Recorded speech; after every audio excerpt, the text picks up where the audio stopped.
Isang maluwalas at mapagpalang araw po sa inyo. Magandang umaga po, magandang tanghali po, magandang hapon, magandang gabi po. Saan masulok po kayo ng mundo naroon mga kagri, at ang pag-ibig ng Diyos ay laging sumayin nyo po mga kagri, mga idol. I-share ko lang po itong video na ito mga kagri, at pumunta po kami sa bahay ng aking anak na panganay mga kagri. Kaya bumisita po kami kasi yan po si Erning Ipso, yung mga bahay po niyan. Kasama natin sa YouTube po yan. Yan po mga kagri, at papasok na po tayo at para bisitahin po natin at nagkaroon po kasi ng apo kong bunso. Kaya nandito po kami at para damayan po siya, yung ating anak po. Ganyan naman talaga yung mga magulang parang yung Panginoon Diyos kapag mayroon tayong karamdaman. Kahit hindi pa natin nakikita ay kasama natin po siya mga kagri. Kaya ayan po mga kagri, at kaya nandito po kami at ang plus ng pagmamahal po, yung yakap ng pagmamahal, yung kapsul po para sa mahal mo sa buhay. Kaya nandito po kami mga kagri, mga idol. Kaya sige po, panoorin niyo po mga kagri, mga idol.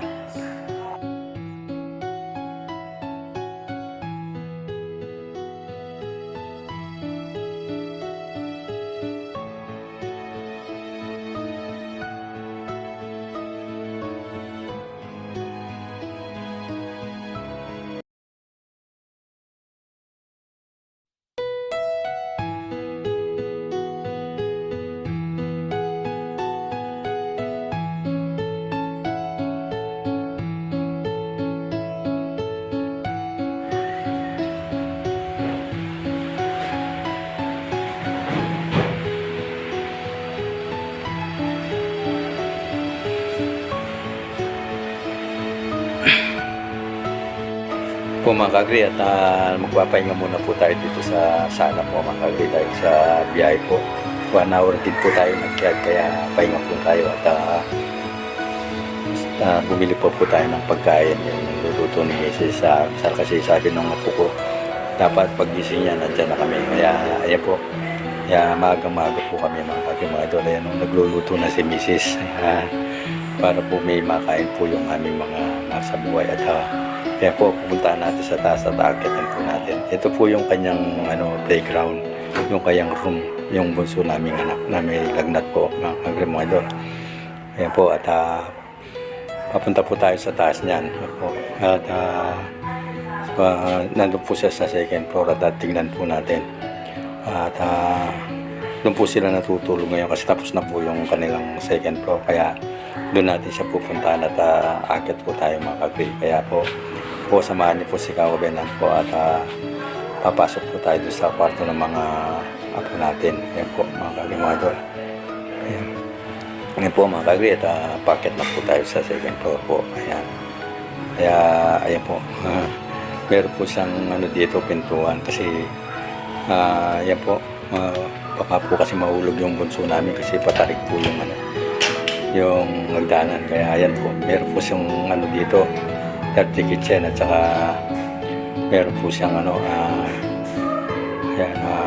sala. Ayan po yung entrance door pa, yan po sa karsada, yan po yung entrance door.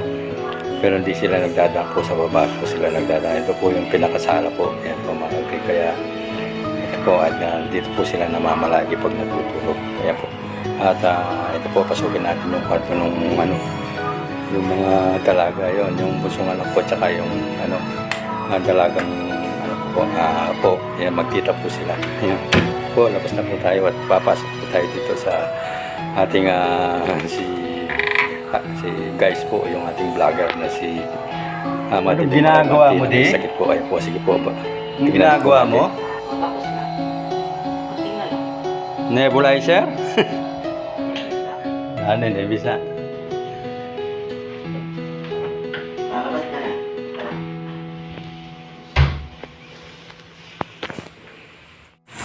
Po mga kagri, mag-stay muna po tayo dito mga kagri. Upo muna tayo. At hintayin natin lumabas yung apo ko para bababa kami, sabay kami bababa mga kagri. Po. Dito po sa may sala sa taas, nakahiga si Kao Ben. Nakaupo pala, hindi nakahiga. Hoy! At paglabas niya po, ano na po kami, bababa na po. Ayan, palabas na po sila. Di, At bababa ka na? bababa na po kami sa Oo, Ayun po, ayun huwag na kang po. bababag isa. Ayun na po siya, ang bilis-bilis bumaba. Sabi mo, idol, kaya po, sige po, at baba tayo, nagising naman tayo sa baba at para gising na po siya at babanding muna kami at mag-uusap muna kami sa baba. So mga kagay at ayan, no. Para makabanding po namin siya. Kahit na umubo siya, mga kagay, ayan, pababa na po ako mga kagay sa baba. Ayan, bumaba na po kami. Ayan, dito na po yung textura, yung sobrang taas nga. Dito na naninervous nga ako dito sa gano'n nila eh. Baka kaya may may pintuan na pababa kasi baka bumaba yung makuko. Kaya yan o. Kasi rin po dito sa baba niya, meron niya kaya lang nasira pagkagawa niya. Kaya doon din tayo nang galing sa kayo nangyari yung breakdown niya. Kaya kita tayo sa sala mga kasi mga doon sa kitchen. Dahil yung sarap yung sa kitchen na po. At dito po tayo maglalaro. po. Yan po magkasama na si Lola at saka yung ayaw. Medyo bumuti-buti na po yung kalagay niya. Kaso nga po, paubo pa po siya. Nandiyan na po sila sa sala at magbabanding na po sila.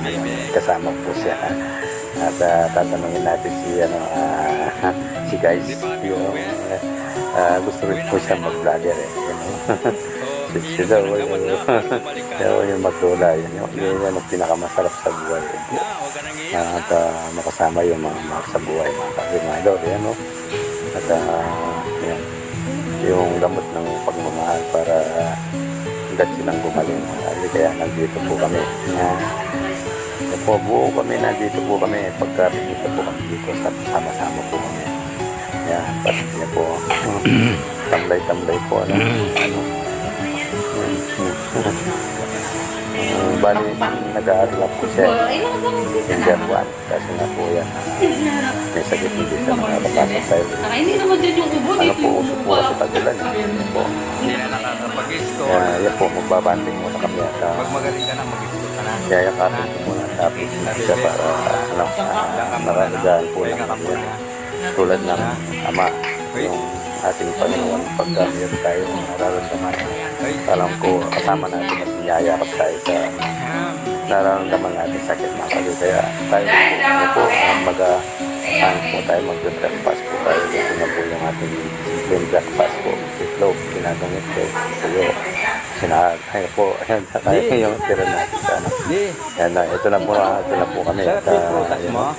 bawal po mag-cellphone sa kanya kasi kita yan.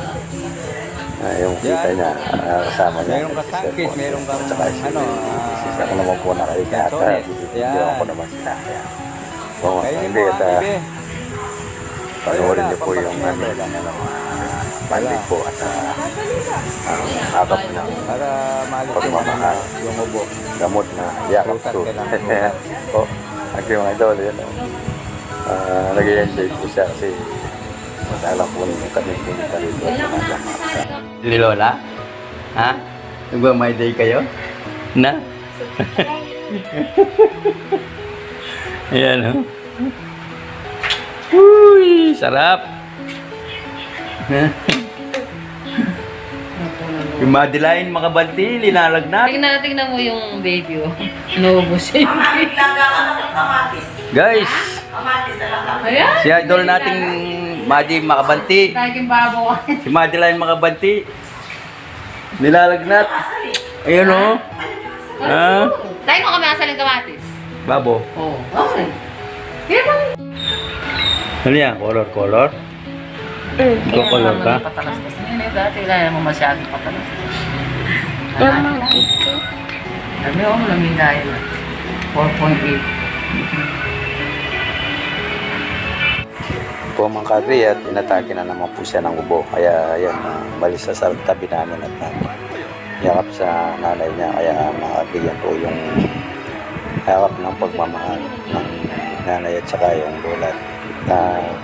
Lolo, ano po mga kadri. At yan po kasi yung mga tuturo sa atin ng Panginoon Diyos. Kasi alam natin pagka tayo mayroon tayong karamdaman, alam natin nandiyan siya. Yung ama, ang ama natin nasa langit at kasama po natin siya sa ating nararamdaman mga kagre, kahit hindi natin nakikita, alam natin na nandiyan po siya mga kagre. Kaya salamat sa Diyos at lagi na tayong binabantayan. Kaya mga idol at salamat po, maraming salamat po sa inyo. Yan po mga kagri at gising na po yung apo ko. Yung panganay na dalaga yan. Ito po yung room niya yan. Oh. Yan. Nandito po ako ngayon mga kagri mga idol at magpapahinga muna, mahihiga. Yan. Kasi maga tayo nagising. Ano, nandiyan po si Kaoben yun nakahiga. Kaya yan. Mga idol, ayan na po. Nandito po tayo sa room ng aking panganay na po yung dalagiting po. Yung panganay na anak ng anak ko. Ayan po, kasi po kaya po ako nag-video sa inyo at nagpakita sa inyo kasi medyo busy po si Kaoben, kaya nandito po siya para alam niyo po kung anong ginagawa niya at kung bakit nandito po. Kasi po yung apo kong bunso pinalaglat at laging umubo, kaya dito po kami kasi yung nanay niya, yung anak ko, hindi po siya makatulog kasi nga po dahil sa anak niya kasi panay ubo, kaya tumawag na po sa amin at punta na po kami dito. Siguro mga 2 days na po kami nandito ma'am, kasi para po agad gumaling kasi wala po siyang kasama dito sila apat lang po sila, yung tatay, nanay, tsaka yung ate. Pagka pumasok yung ate, wala na siyang kasama dito, yun na sila lang dalawang magnanay. Kaya ayan, at buti na lang sa tulong ng Panginoon at nagiginawa na po yung apo. Kaya po yung anak ko rin po nakakatulog na kasi sumasakit po ang ulo niya. Kaya nandito po kami sa bahay ni yung number 1 fans po, yung anak ko si Casey Erning Epps. Kasama po natin sa sa YouTube. Yun po yung aking number 1 fans na talagang proud po sa kanya. Kaya agree, senior ko lang po ito para kasi baka tamang-tama naman po at po ngayon, day, bali 4 days po yung day. Kaya ayan, wala mong pasok yung mga bata, kaya nakapunta po kami dito mga idol. Kaya salamat po kahit paano nakakapag-video pa si Kaoben kahit busy. Ayan po mga kagre, at pasensya na po kayo kasi 1 week na po hindi nabibideo si Kaoben. Kaya po nag-video para malaman nyo kung nasaan po siya. Ayan po, at kung ano pong nangyayari po sa kanya. Ayan po mga kagre, kaya maraming salamat po Sana po wag po kayong magsasawa kay Kaoben po, at saan niyo po kahit nadidelay po yan, nandiyan po yan. Mahal na mahal ko po kayo, hindi ko po kayo makakalimutan at kasama kayo lahat sa aking mga dasal. Ayan po mga kagre, kaya maraming salamat po, hanggang sa muli po.